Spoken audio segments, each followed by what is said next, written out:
呢條航線商務艙有時比高鐵只係貴少少，咁坐飛機係咪更加值得呢？今日我會嚟一次雙重開箱，首先帶大家睇下全新開通嘅 T3，然後實測好多人都話性價比係極高嘅東方航空 A350 商務艙。如果喺地面嘅流程順暢，再加上商務艙嘅體驗有驚喜，呢個選擇可能真係會改變你嘅出行方式。我哋而家就由 T3 開始驗證。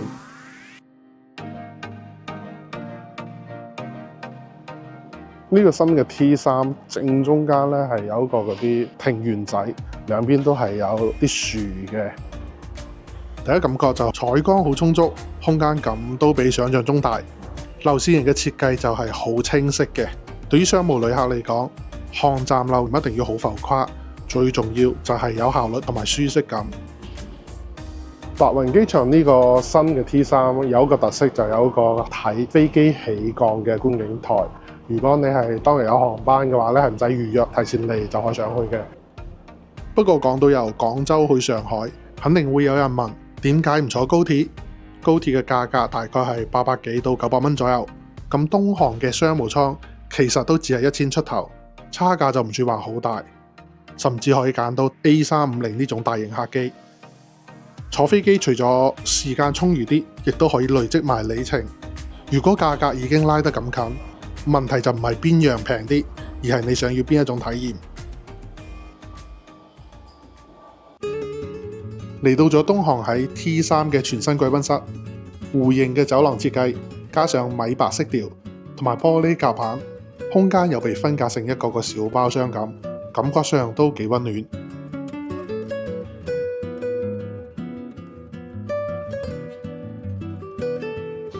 有廣州傳統特色嘅拉腸喺呢度係可以現點現做嘅。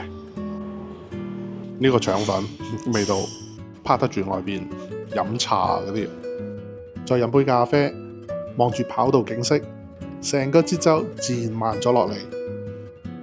雖然只係短途航線，上機前喺呢度休息或者處理下工作，其實已經進入商務艙嘅狀態。咁上到機之後，會唔會更加 relax？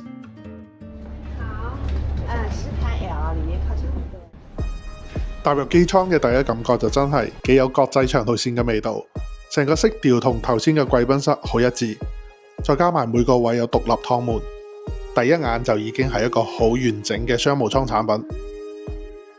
不過外表嘅震撼容易，真正考驗嘅係細節。我哋而家就一齊嚟睇下座位嘅配置。扶手位度咧就有今日呢班機嘅餐牌，一陣睇有啲咩食。就呢度咧就有個控制台，有個電視嘅遙控啦，之後所有位嘅調控，譬如我將一個位變成床嘅模式、lounge 模式，因為咧佢就係正正個扶手嗰度咧，所以就好方便咯，即係要撳嗰陣咧，直接呢度就控制到噶啦。佢幾正嘅地方咧就係有個趟門，即係起飛之後就可以關埋，會多翻好多私隱。位嘅左手邊咧有一盞台燈，有一隻櫃仔，有個耳筒，有支水，閱讀燈，可以調角度嘅喎，個角度調得幾多下。下面都有少少儲物空間，可以放下啲手機啊或者銀包啊咁。呢度咧就有叉電口，其實都算係幾方便。嗰張台咧就係咁樣一撳就會打開，係一張木製嘅。商務艙嚟講咧就唔算話好大張台，感覺上就係有少少搖搖地，唔算話特別係穩陣。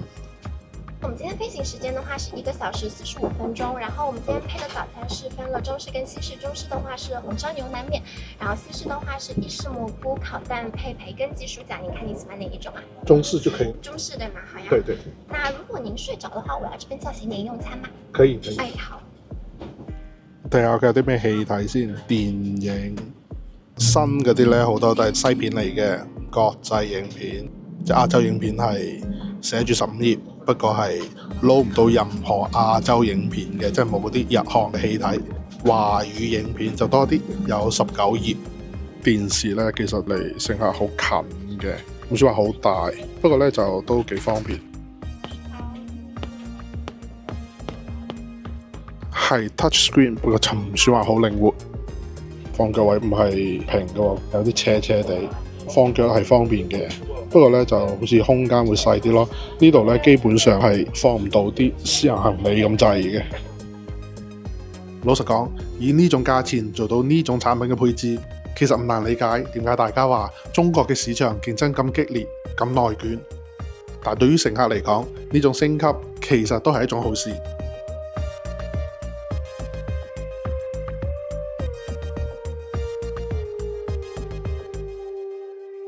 咁我哋而家就準備出發去上海。飞机已经开始滑行，请您系好安全带，收起小桌板，调至背开遮光板。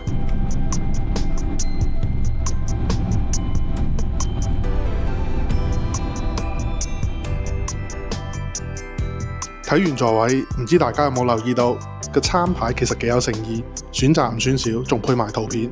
不過賣相同實際會唔會又係兩回事呢？而家就嚟試下東航嘅早餐。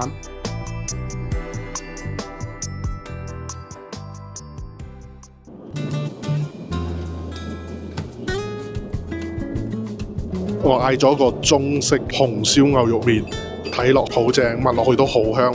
而家要開動啦！啲牛肉焗到係腍晒嘅，有少少甜味，好香口，幾好食喎！啲醬都唔會太濃，之後個麵係啲幼麵，份量唔算話好多，啲湯都係幾香濃嘅。仲有埋啲牛筋、青菜，配咗啲生果，前菜仲有啲青豆同埋涼菜。同埋個涼菜咧，其實係有少少辣嘅，即係如果唔食得辣嘅話咧，呢個就可以 skip 咯。嘢食嘅水平其實算唔錯。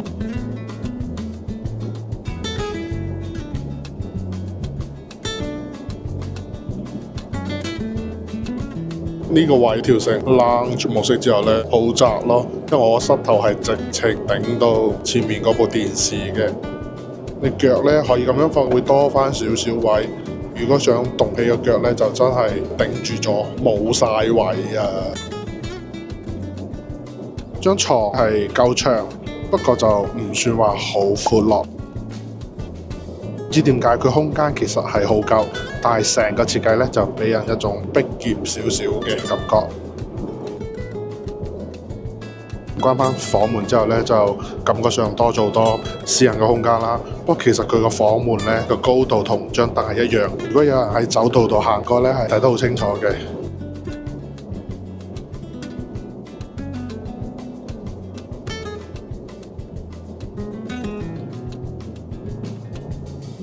由商務艙咧係有免費嘅 WiFi， 速度都算真係幾快咯。咁啊，呢樣嘢就係彌補咗電影選擇咧唔算太多嘅一個缺陷。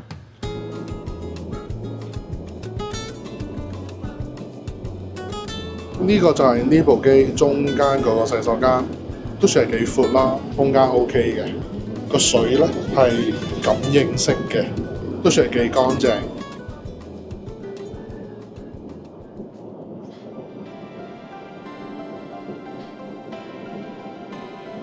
今次呢程機東航嘅服務質素其實都算係唔錯嘅，飛機起飛之後就會即刻係派餐，效率亦都好高啦。單邊套房坐落去都算係 OK 舒服，掣亦都唔係好多，好實用啦。不過呢，就唔會話係好闊落。呢款商務艙其實都已經算係東航嘅旗艦產品，多數啲類飛機呢都係用喺國際長途度啦。中國國內線好多航班其實都係用小型飛機嘅，偶然都會有呢啲咁嘅大型飛機，譬如 A350啦。如果可以揀呢種機型，就雖然短途機，不過坐落呢會舒服好多嘅。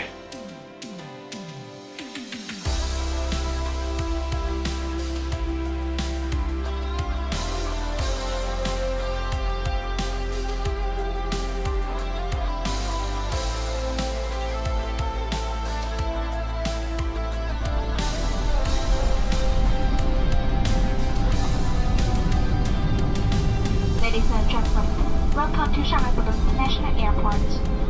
Please keep your seatbelt fastened.